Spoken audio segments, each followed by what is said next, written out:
Hello दोस्तों, कैसे हैं आप सब लोग। उम्मीद करता हूं काफी अच्छे होंगे। तो दोस्तों, आज के दिन के चौथे वीडियो में आपका स्वागत है। तीनों आईपीओस का रिव्यू मैंने आपको कहा भी था कि भाई 22 तारीख तक आपको दे दूंगा, तो वो कंप्लीट है। भाई थोड़ा लेट हो गया होगा, मुझे पता है लेट नाइट है, बट चार मतलब जो तीन आईपीओस कल की तारीख में ओपन होने वाले हैं, तीनों का वीडियो आपको मिल गया है। तो इस वीडियो के अंदर हम लोहिया कॉर्प जो आईपीओ है उसका हम रिव्यू करेंगे। ये भी 23 से 27 जुलाई के बीच में ओपन रहेगा।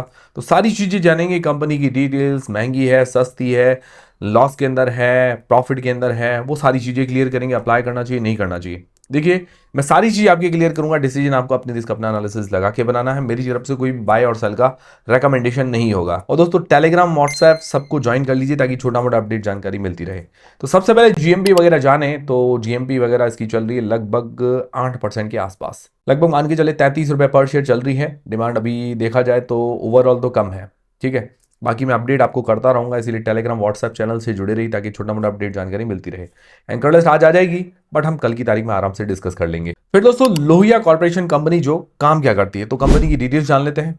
तो ये कंपनी जो है टेक्निकल टेक्सटाइल्स जो होते हैं उसकी मशीन बनाती है। टेक्निकल टेक्सटाइल्स में जैसे क्या है कि जो आपको पता है वोवन बैग्स आते हैं, जो सीमेंट के, पशु आहार के जो बैग्स आते हैं, आपको पता है पिछले अपन ने एक रिव्यू भी किया था, जो बैग्स वगैरह भी ऐसे बनाती थी, ठीक है। तो वो बैग बनाने वाली जो मशीन होती है वो ये कंपनी मैन्युफैक्चर करती है। उसको बोलते हैं वोवन रैफिया मशीनरी। अब ये चीज तो क्लियर हो गई भाई, ये बैग बनाने वाली मशीन बनाती है, ठीक है। अब ये कंपनी इनकॉर्पोरेट कब हुई थी? 2023 के अंदर, ऐसा मतलब ऑफिशियली इनकॉर्पोरेट हुई। करीबन 30 साल हो गए, तीन। तो एक्चुअली ये कंपनी 1981 से है। तो ये कंपनी क्या है कि पहले लोहिया नाम था, फिर कानपुर पैकेजिंग, फिर वापस कुछ चेंज हो गया, डीमर्ज हो गई। तो इस तरह से कुछ कंफ्यूजिंग प्रोसेस चला है पूरा। हालांकि कंपनी का काम पुराना है, बट ये ऑफिशियली 2023 के अंदर लॉन्च हुई है। अभी क्यों किया गया बार बार इस तरह से डीमर्ज वगैरह, ये मुझे नहीं पता है ज्यादा डिटेल्स। ये चीज कंफ्यूजिंग लग रहा है मुझे भी।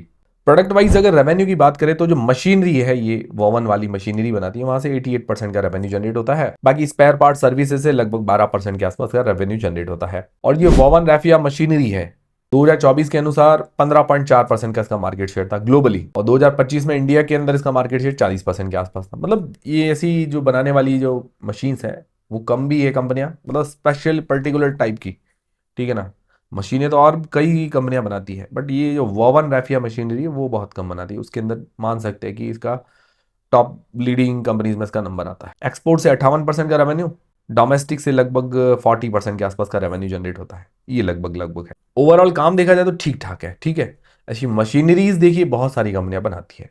इसका थोड़ा स्पेशलाइजेशन है, वो जो वोवन फैब्रिक वाली, जो वो वोवन वाले बैग्स होते हैं, तो उनकी मशीनें बनाती है। इसका थोड़ा स्पेशलाइजेशन है।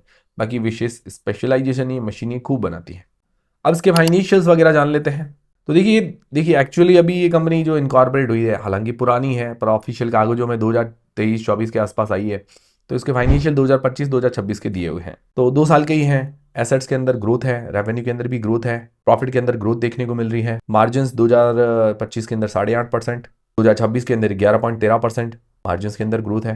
रिजर्व 511 करोड़ रुपए के हैं। बोरोइंग्स थोड़ी कम हुई है, अभी 152 करोड़ रुपए के आसपास की है। 0.23 का डेट टू इक्विटी रेशियो है, और आईपीओ से कोई भी डेट पे नहीं कर रही है, पूरा का पूरा ओएफएस है। अब ये चीज़ें थोड़ी क्या है कि मुझे कंफ्यूजिंग ऐसे लग रही है कि भाई हालांकि कंपनी एक गरी पुरानी है, बट ये नाम चेंज हुआ, डीमर्ज वगैरह हुआ, जो भी हुआ, उसके बाद क्या है कि अभी आईपीओ भी लेके आए हैं। तो जो फाइनेंशियल डेटा वो 2 साल के हैं, ठीक है।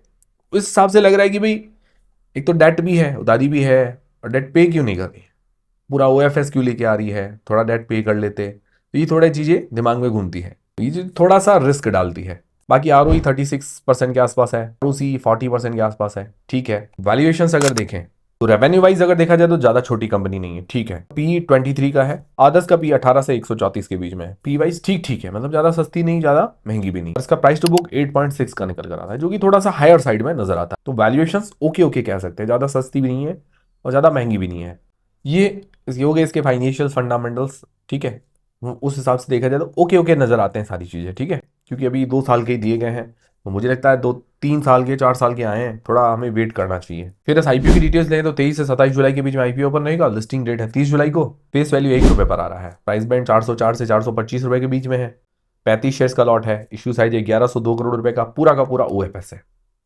अब देखिए कंपनी को अभी देखा जाए तो ऐसे कागजों में 1-2 साल ही हुए हैं, तो पूरा OFS ना लाके थोड़ा बहुत फ्रेश इशू लेके आए, थोड़ा अपना डेट पे करें, थोड़ी फाइनेंशियल सीट और सुधारे। हालांकि इतना फाइनेंशियल कमज़ोर नहीं है, बट ये चीज़ें करनी चाहिए। मार्केट कैप करीबन बनेगा 4,000 करोड़ रुपए से ऊपर का, मतलब ज़्यादा छोटी कंपनी नहीं है। एम्प्लॉयज़ को 40 रुपये का डिस्काउंट दिया गया है। प्रमोटर होल्डिंग पहले 95%, बाद में 75% रह जाएगी। यहाँ तक तो ठीक है भाई, प्रमोटर की होल्डिंग ज़्यादा कम नहीं हो रही है। तो ये होगी कंप्लीट IPO की डिटेल्स।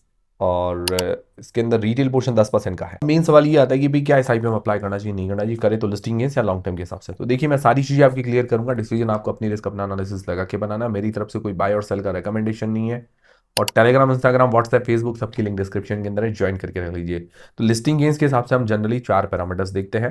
सबसे पहली चीज़ है GMP लगभग 8% के आसपास बता रही है, तो अभी GMP में 0 पॉइंट देता हूँ मैं। मिनिमम मेरा क्राइटेरिया 20% का रहता है, तो 1 पॉइंट 10% होती है, तो आधा पॉइंट भी 8% है, तो 0 पॉइंट। वैल्यूएशंस ओके है, ज़्यादा सस्ती नहीं है, ठीक है, तो उसमें अंदर आधा पॉइंट अभी देते हैं। बाकी एंकर और सब्सक्रिप्शन आना बाकी है, वो आएगी तब उसके बारे में भी डिस्कस करेंगे। तो अभी मुझे लगता है थोड़ा वेट करना ज़्यादा सही है। बाकी आप लोग क्या करने वाले, अप्लाई करेंगे नहीं करेंगे, कमेंट करके जरूर बताइएगा। फिर लॉन्ग टर्म के हिसाब से जो लोग अप्लाई करना चाहते हैं, तो पॉजिटिव्स और नेगेटिव्स देख लेते हैं। पॉजिटिव में देखा जाए, जो वॉवन रैफिया मशीनरीज है उसके अंदर ये लीडिंग कंपनी है। और ऐसी जो कंपनियां हैं स्पेशल टाइप की, वो अब ज़्यादा कंपनीज भी नहीं है, इस कारण थोड़ा ये लीडिंग हो जाती है। बाकी रेवेन्यू प्रॉफिट के अंदर अच्छी ग्रोथ है, मार्जिन भी बढ़े हैं 2 साल में, और डेट है पर कंट्रोल के अंदर है, ज़्यादा नहीं है। नेगेटिव्स क्या है, तो नेगेटिव्स देखिए, एक तो इसके अंदर थोड़ा कंफ्यूजिंग चीज़ें हैं कि ये पहले लोहिया नाम से थी कंपनी, फिर अलग नाम से, फिर डीमर्ज हुआ, ये थोड़ा मुझे कंफ्यूजिंग लगा चीज़ें। तो ओवरऑल अगर कागज़ों में देखा जाए तो अभी ही बनी है कंपनी, 2-3 साल ही हुए हैं। तो मुझे लगता है जो इसके फाइनेंशियल्स वगैरह है, थोड़ा डेटाज है, 2-3 साल तक आने देने चाहिए। उसके बाद क्या है कि कंपनी का परफॉर्मेंस एक्चुअल पता चलेगा। बाकी दूसरा रिस्क, थोड़ा पूरा OFS है, थोड़ा फ्रेश इशू लेके आना चाहिए। तो ये कुछ रिस्क फैक्टर्स हैं। मुझे लगता है ओवरऑल थोड़ा समय देना पड़ेगा। बाकी ओवरऑल अगर देखा जाए, इतने हाई रिस्क पॉइंट्स ऐसा कुछ नहीं है कि भाई बहुत हाई रिस्क है, ऐसा भी नहीं। बस ये ओवरऑल ये है कि थोड़ा इसके फाइनेंशियल्स वगैरह आने में थोड़ा वक्त हमें देना चाहिए, 1-2 साल की, भाई कंपनी कैसा परफॉर्मेंस करती है। ओवरऑल अगर मेरा पूछेंगे तो मुझे ऐसी कंपनियां देख के थोड़ा कन्फ्यूजन लगता है, ठीक है ना भाई। एकदम से कोई ज़्यादा अट्रैक्शन नज़र नहीं आया, और कन्फ्यूजन मैंने आपको बताया कि भाई जो इसका डीमर्ज वगैरह होना, ये सारी चीज़ें थोड़ा मुझे कन्फ्यूजिंग चीज़ें लगी। बाकी आप लोग क्या करने वाले, अप्लाई करेंगे नहीं करेंगे, कमेंट करके ज़रूर बताइएगा। और वीडियो देख के थोड़ी हेल्प हुई है तो कमेंट करिएगा, लाइक करिएगा, और हाइप बटन जरूर दबाइएगा। मिलते हैं दोस्तों अगले वीडियो के अंदर।